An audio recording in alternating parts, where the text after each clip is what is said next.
Assalamualaikum warahmatullahi wabarakatuh. Perkenalkan, nama saya Irma dengan NIM D1B1212295 dari kelas F angkatan 21.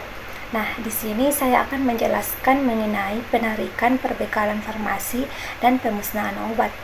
Definisi dari penarikan perbekalan farmasi itu sendiri menurut Peraturan Badan Pengawas Obat dan Makanan Nomor 14 Tahun 2022, yaitu penarikan obat adalah proses penarikan obat yang telah diedarkan yang tidak memenuhi standar dan atau persyaratan keamanan, khasiat, mutu, dan label. Nah, selanjutnya surat penarikan. Nah, surat penarikan yaitu instruksi atau perintah penarikan obat dari Kepala Badan Pengawas Obat dan Makanan kepada pemilik izin edar atau dari pemilik izin edar kepada fasilitas distribusi dan fasilitas pelayanan kefarmasian. Selanjutnya, pemilik izin edar adalah industri farmasi yang telah mendapat persetujuan izin edar untuk obat yang diregistrasi. Selanjutnya, persetujuan penggunaan darurat adalah persetujuan penggunaan obat selama kondisi kedaruratan kesehatan masyarakat untuk obat yang belum mendapatkan izin edar atau obat yang telah mendapatkan izin edar dengan indikasi penggunaan yang berbeda atau indikasi baru. Selanjutnya, penarikan wajib merupakan penarikan yang diperintahkan oleh Kepala Badan POM berdasarkan hasil samping dan pengujian sistem kewaspadaan cepat, hasil verifikasi terhadap keluhan masyarakat, hasil kajian terhadap keamanan dan atau khasiat obat, temuan hasil inspeksi, masa berlaku izin edar yang telah berakhir dan tidak dilakukan perpanjangan izin edar, dan izin edar termasuk emergency use authorization atau izin edar darurat telah dicabut. Nah, selanjutnya untuk penarikan perbekalan farmasi ada penarikan mandiri, di mana penarikan mandiri ini merupakan penarikan yang diprakarsai oleh pemilik izin edar yang dilaksanakan berdasarkan deteksi resiko oleh pemilik izin edar terhadap keamanan, khasiat, mutu, dan label obat beredar dengan menerbitkan instruksi penarikan dan disampaikan kepada fasilitas distribusi dan fasilitas pelayanan kefarmasian.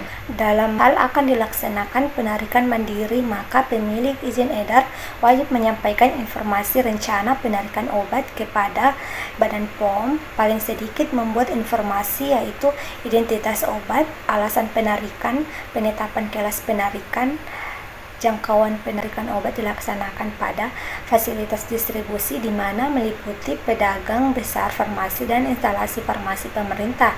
Fasilitas pelayanan kefarmasian meliputi apotik, instalasi farmasi rumah sakit, instalasi farmasi klinik, pusat kesehatan masyarakat dan toko obat, dan tempat praktik mandiri, tenaga kesehatan, dan juga masyarakat. Selanjutnya, untuk penarikan perbekalan farmasi, obat yang ditarik dari peredaran dapat disebabkan mutu produk substandar atau obat berpotensi menimbulkan efek yang membahayakan pasien. Rumah sakit harus memiliki sistem penarikan kembali yang meliputi identifikasi keberadaan obat yang di semua lokasi penyimpanan di rumah sakit, penarikan dari semua lokasi penyimpanan dan pengembalian ke distributor. Nah, rumah sakit memastikan bahwa proses recall dikomunikasikan dan dilaksanakan secepatnya untuk mencegah digunakannya produk yang direkal. Nah, penarikan perbekalan farmasi yang tidak dapat digunakan, produk yang izin edarnya dicabut oleh Badan Pengawas Obat dan Makanan atau BPOM harus dilaksanakan dengan cara yang sesuai dengan ketentuan peraturan perundang-undangan yang berlaku. PS harus membuat regulasi seperti standar prosedur operasional terkait prosedur penarikan perbekalan farmasi di rumah sakit. Nah, rumah sakit menerapkan proses recall obat BMHP dan impian yang meliputi identifikasi, penarikan, dan pengembalian produk yang direkal sesuai regulasi tersebut. Nah, penarikan yang terdokumentasi merupakan kegiatan pencatatan terhadap perbekalan farmasi yang tidak terpakai karena kadaluarsa, rusak, atau mutu tidak memenuhi standar. Selanjutnya, penarikan perbekalan farmasi yang tidak memenuhi standar atau ketentuan peraturan perundang-undangan dilakukan oleh pemilik izin edar berdasarkan perintah penarikan oleh BPOM atau berdasarkan inisiasi sukarela oleh pemilik izin edar dengan tetap memberikan laporan kepada Kepala BPOM. Selanjutnya, pemusnahan perbekalan farmasi. Nah, pemusnahan obat adalah suatu tindak perusahaan dan pelenyapan terhadap obat, kemasan dan atau label yang tidak memenuhi standar dan atau persyaratan keamanan, khasiat, mutu dan label sehingga tidak dapat digunakan lagi. Nah, pemusnahan obat dilaksanakan sesuai dengan ketentuan peraturan perundang-undangan dengan memperhatikan tidak menimbulkan penurunan kesehatan bagi manusia, tidak mencemari lingkungan. Nah, pemusnahan obat dilakukan oleh pemilik izin edar dengan disaksikan oleh petugas dengan membuat berita acara pemusnahan yang berisi hari, tanggal, dan tempat pemilik izin atau tanda tangan saksi pengawas pihak yang memusnahkan, saksi lainnya jika ada, nama obat, bentuk sediaan, nomor izin edar, jumlah obat, nomor batch, cara pemusnahan. Selanjutnya, pelaksanaan pemusnahan obat wajib dilaporkan kepada Kepala Badan POM dilengkapi dengan berita acara pemusnahan. Pemusnahan perbekalan farmasi yang tidak terpakai karena rusak, yang sudah kadaluarsa atau mutu tidak memenuhi standar dapat dilakukan oleh rumah sakit ataupun oleh pihak ketiga yang bekerja sama dengan rumah sakit.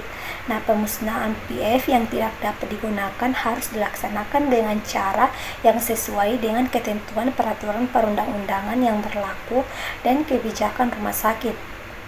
Nah, tujuannya untuk menjamin sediaan farmasi dan BMHP yang sudah tidak memenuhi syarat dikelola sesuai dengan standar yang berlaku.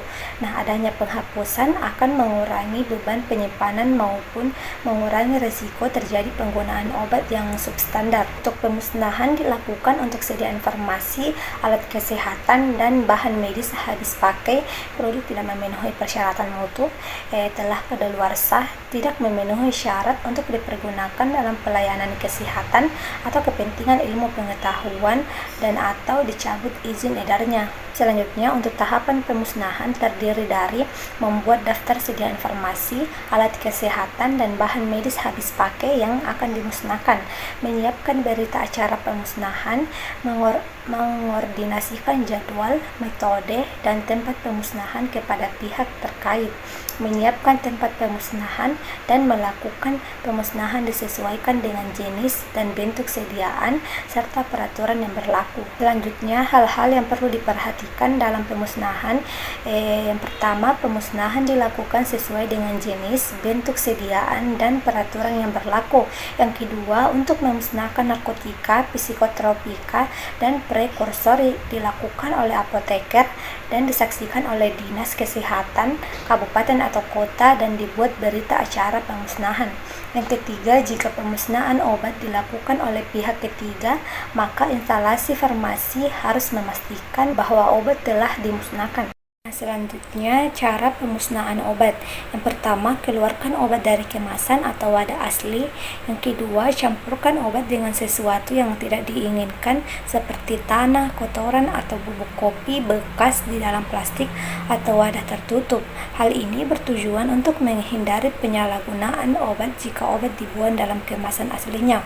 Yang ketiga, masukkan campuran tersebut ke dalam wadah tertutup seperti kantong plastik tertutup atau zipper bag, kemudian buang di tempat sampah. Keempat, lepaskan etiket atau informasi personal lain pada kemasan, wadah, botol, tap obat untuk melindungi identitas pasien. Dan kelima, buang kemasan obat setelah dirobek atau digunting.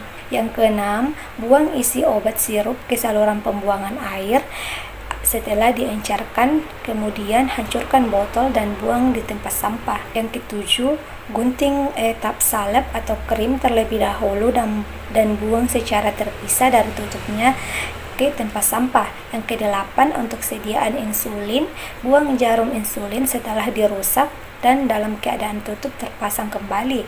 Kesembilan, untuk menghilangkan penyalahgunaan bekas wadah obat berupa botol plastik, pot plastik atau kaca dan tap dibuang dengan cara menghilangkan semua label dari wadah dan tutup, merusak wadah dengan cara digunting, dicacah atau dipecahkan untuk kemudian disimpan dalam wadah yang dilapisi kantong plastik. Terakhir, obat dengan formulasi berbentuk inhaler atau aerosol harus dikeluarkan atau disemprotkan perlahan ke dalam air untuk mencegah tetesan obat memasuki udara. Cairan atau padatan inhaler yang dihasilkan dilarutkan ke dalam air lalu dibuang pada saluran pembuangan air atau wastafel. Nah, wadah inhaler maupun aerosol yang sudah kosong jangan dilubangi dan digepengkan atau dibakar karena mudah meledak. Selanjutnya, administrasi penghapusan. Nah, administrasi penghapusan merupakan kegiatan penyelesaian terhadap sediaan farmasi, alat kesehatan, dan bahan medis habis pakai yang tidak terpakai karena kadaluarsa, rusak, mutu tidak memenuhi standar dengan cara membuat usulan penghapusan sediaan farmasi, alat kesehatan, dan bahan medis habis pakai kepada pihak terkait sesuai dengan prosedur yang berlaku.